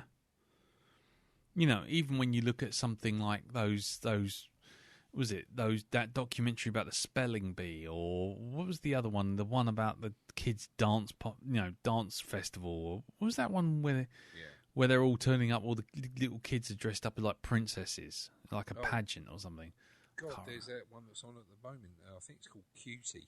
Yeah, which is fucking appalling. I mean, I've not seen it, but it's seen that. Oh man, I was curious. I gave it. Yeah. You won't last that. If you can't last this, you won't last that. But See, I saw something similar because there's like a Rubik's Cube one on Netflix. Oh, I watched that. That was good. Did you enjoy that? Yeah. Yeah. It was good, wasn't it? It was the fact that the kids. It was the fact that they were in competition with one another, but they were both friends, and one of them started out looking up to the guy who was like the original champion, and then it's this thing where they become rivals, but they're still mates, Yeah. That I thought was really, really good. Yeah. So I mean, I can't remember what that was called now. I don't know about that one. The Rubik's Cube, yeah. Yeah. It's only about an hour and 20 minutes long. This thing, but it's about their kind of like the competition. This one competition they go for in the end that it's building up, and it's like who is going to be the ultimate champion, and it really Speed Cubers, yeah. And there's a real good bond between the two families as well. Yeah. But you also you have a rivalry. But also, when people beat your time at doing like a speed cube thing, everyone just goes bonkers for it, and everyone's really happy for everyone. But you also have that rivalry of trying to be the person that gets cheered. Yeah. I'll tell you the one, just looking, because I'm not going to pretend that I'm fucking all-knowing in this one, but there is one documentary that I've just been reminded of, which I thought was exactly what I'm talking about. King of Kong. Oh, yeah, I've seen that. Yeah, you seen that, Dal? I've not seen it, but I've heard of it. It's right.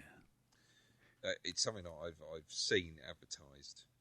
Well, it's I think I've watched it anyway. It's basically these two guys and their attempt to basically beat Donkey Kong, and one of them's like a sort of like just a guy, and then the other one's like this kind of bemaned, sort of bearded, all white teeth, all sort of Flash Harry kind of fella.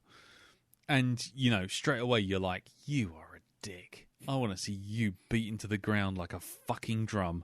And, you know what I mean?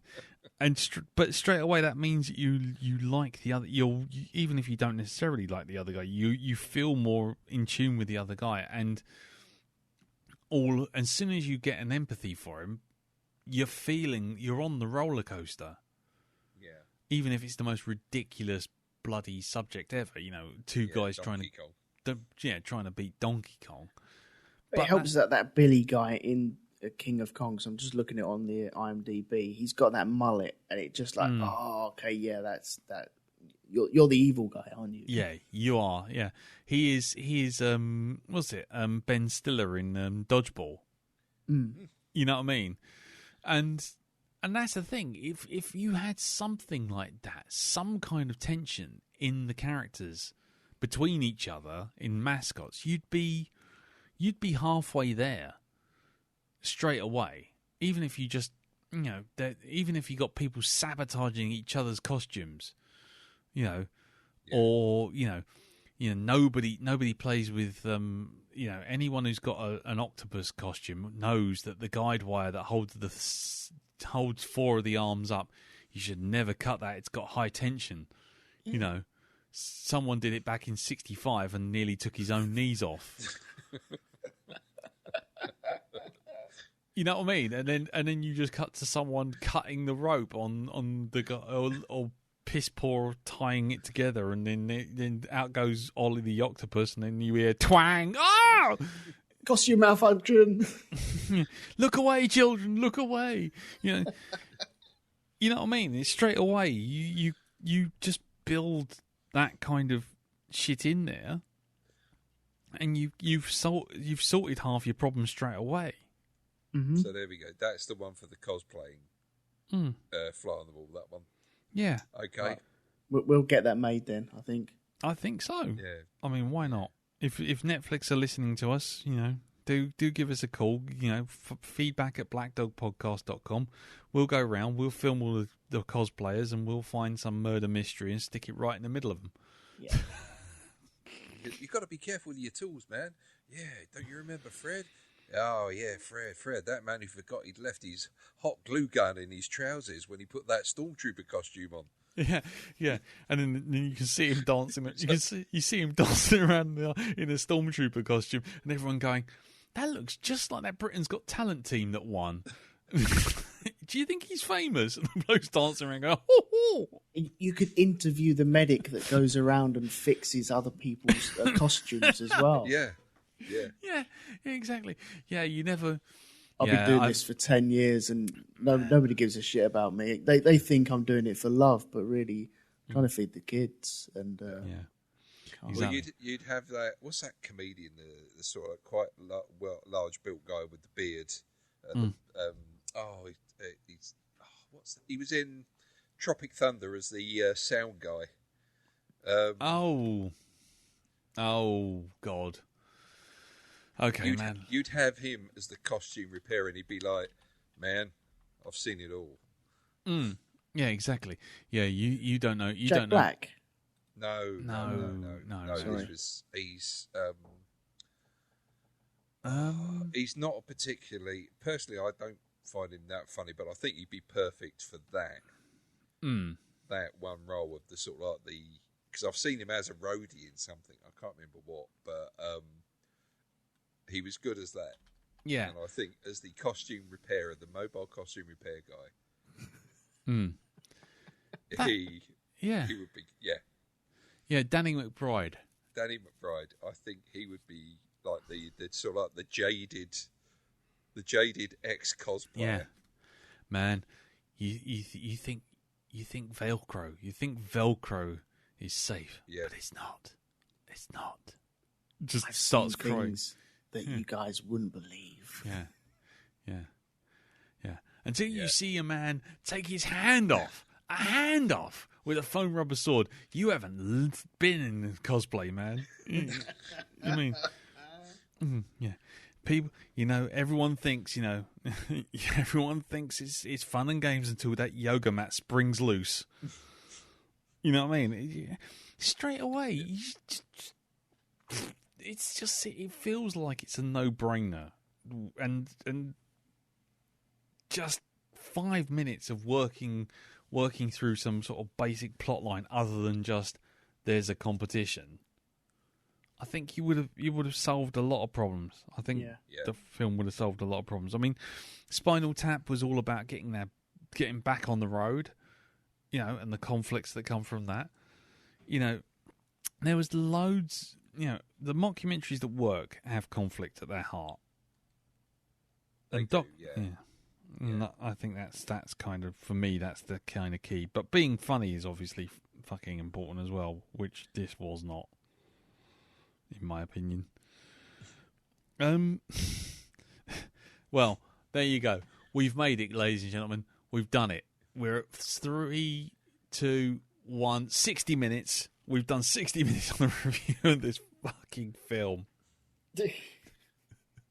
Can we go home now? I am home and I still want to go home. Has anyone got any additional bits they want to say about this film? Other than we are clearly going to be making a cosplay documentary, mockumentary. Yeah. Oh, I think we should. I mean, we know enough cosplayers. Yeah. Know. The problem is that I don't know many cosplayers with a sense of humour to do it. Oh, I do. I know a few. Mm-hmm. I mean, me, I personally don't take it very seriously anyway. Mm-hmm. I can see the comedy in this. Okay. Let's do this. Black Dog Films present. There you go. There you go. Well, and you can be the bloke that does the, you do the commission costumes.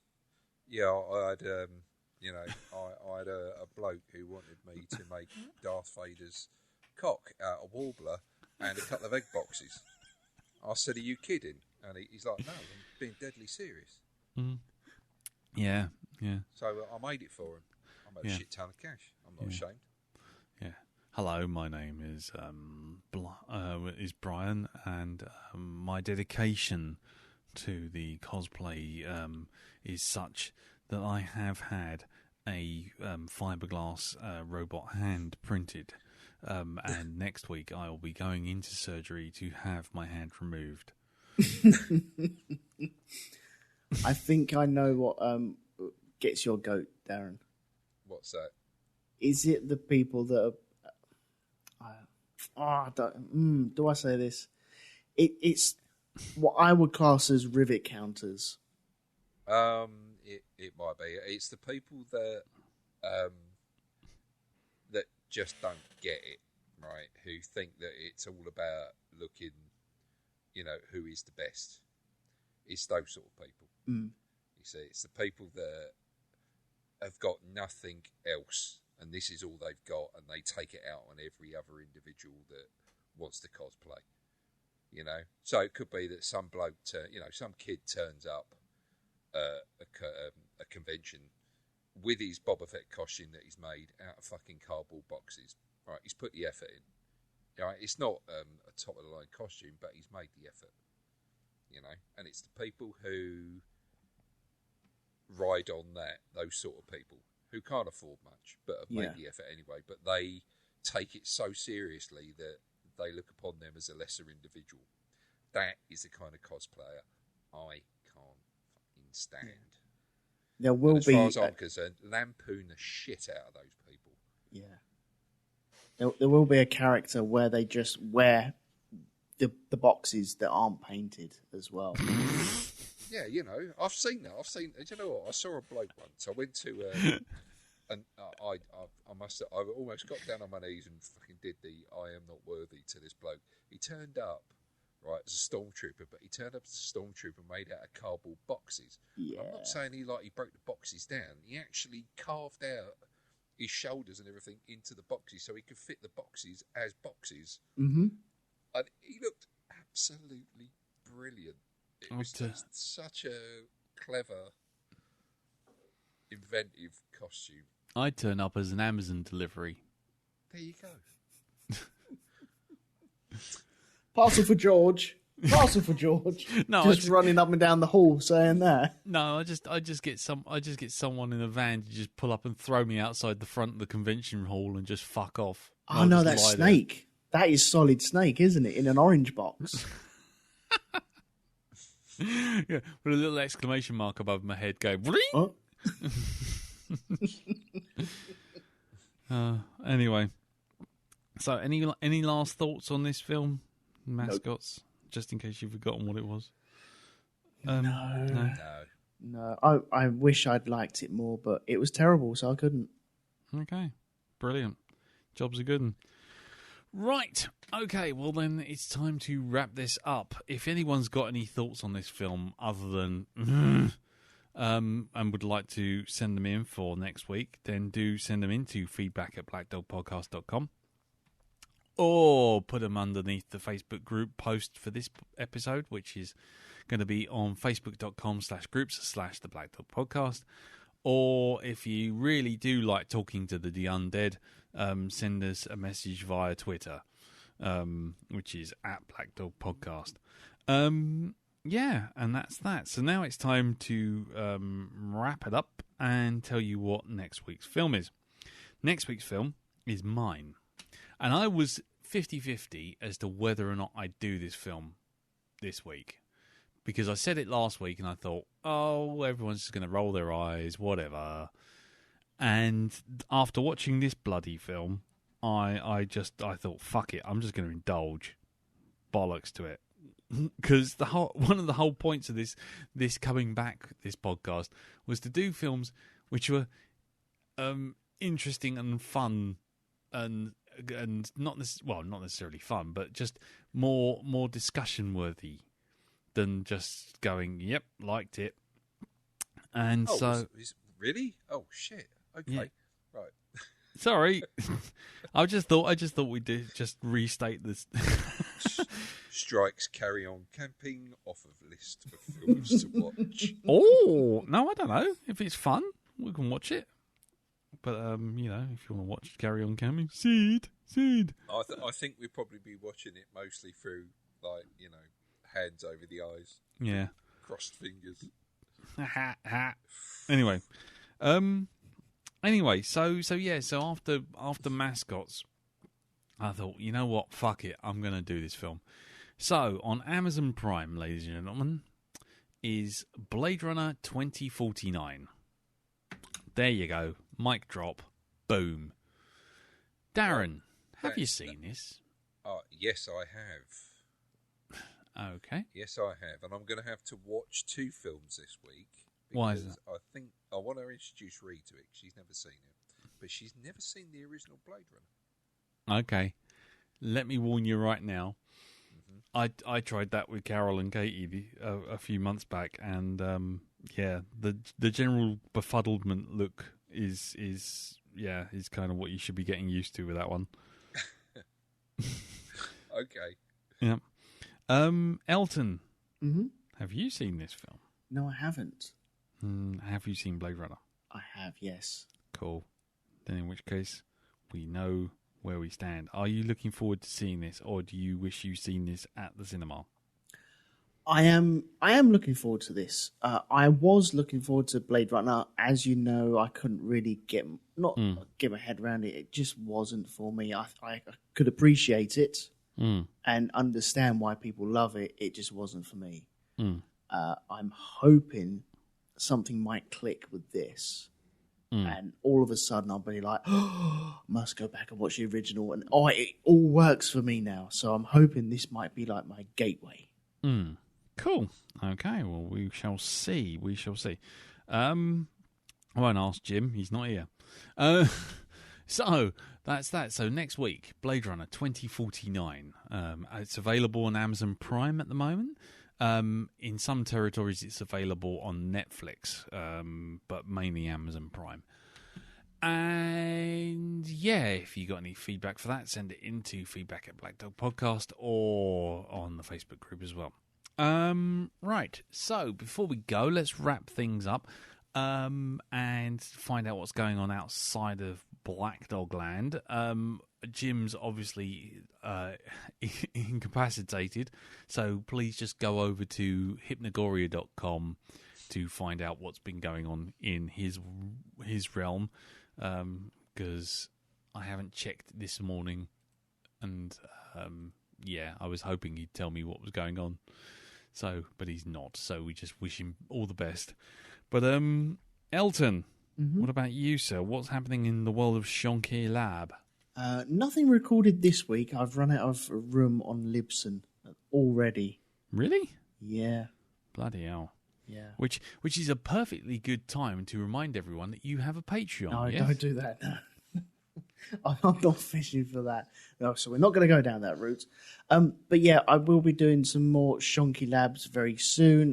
Topics to be decided, and if anyone wants a live episode, then let me know, and we'll knock up a live episode. We'll use it for our excuse of going down the pub.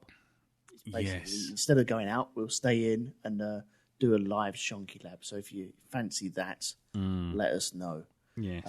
On the other side, I am doing cars that go round in circles as well. So all that can be found over at rogue2media.com.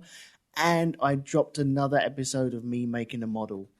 I still haven't finished this car model yet. It would have been quicker to build the fucking plane in 1-to-1 scale at this point. It probably would have been, but yeah, some people don't realise it takes months and months to make these sometimes, and you're getting it in real time with me. So you're welcome. So head over to Tailgunner Models on YouTube and watch me slowly build a model over there.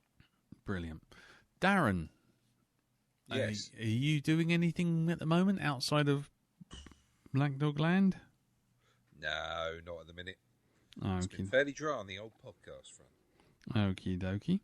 Well, then in which case, you can find all my artwork currently going up on Instagram, which is instagram.com/cartoonbeardy. If there's any that's actually any good and I don't want it crushed to buggery in compression, I'll stick it up on ArtStation, which is artstation.com/cartoonbeardy. And also you can hear me and Andy Palastides talking about the most contentious of contentious sci-fi issues, not outside of Star Trek or Star Wars, which is Deckard really a replicant, and does it matter? Which you can find on The Great Derelict, which is greatderelict.libsyn.com. So, there you go. That's it for this week. So, it just leaves me to say thank you, Elton. Thank you, Darren. No problem. And again, get well soon, Jim. Hopefully we'll speak to you next week if the drugs have kicked in. And if we don't, we'll speak to you in a couple of weeks when the drugs have kicked in. And we shall now leave everyone behind and say stay safe. Thank you very much for listening. Please don't watch this fucking movie. Yeah, we'll see you next week for Blade Runner 2049. Until then, take care. Tatty bye. Ta-da! Bicycle. Bicycle. I was waiting for Darren to say bicycle. Bicycle?